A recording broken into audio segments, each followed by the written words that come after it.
ज़िलहज के दिन के रोजे के बारे में मुझे अल्लाह की जात से उम्मीद है, मेरे आका ने फरमाया 9 ज़िलहज के रोजे के दिन के बारे में मुझे अल्लाह की जात से उम्मीद है कि वो पिछले 1 साल और आने वाले 1 साल के गुनाहों के लिए कफ़ारा बन जाता है। पिछले 1 साल और आने वाले 1 साल के लिए 9 ज़िलहज का रोजा कफ़ारा बन जाता है। रोजा बीमार हैं, मरीज हैं, मुसाफिर हैं, नहीं रख सकते, मजबूरी है नहीं रख सकते, अगर सेहत तबीयत इजाजत दे तो जरूर रखें।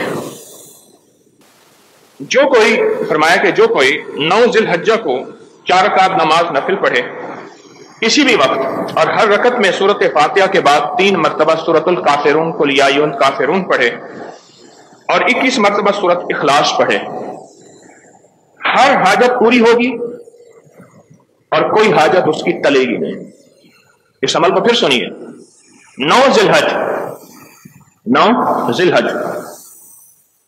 तो जो बंदा 4 रकात नमाज नफिल पढ़े, जो मकरू अय्याम है, औकात हैं उसके अलावा, कि हर रकत में सूरत फातिहा के बाद 3 मरतबा सूरतुल काफिरून और 21 मरतबा सूरत इखलास। बस ये समझ लीजिए थोड़ा सा, 4 रकात हो गई, सूरत फातिहा 1 मरतबा, 3 मरतबा क्या सूरत इखलास,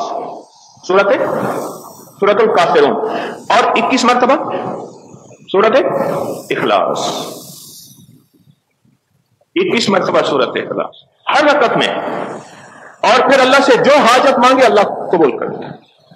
वो दुख हैं, वो गम हैं, वो परेशानियां हैं, वो मसाइल हैं, वो मुश्किलात हैं, वो नाकामियां हैं, वो जिल्लतें हैं, वो किल्लतें हैं, वो इल्लतें हैं, अल्लाह से मांगे।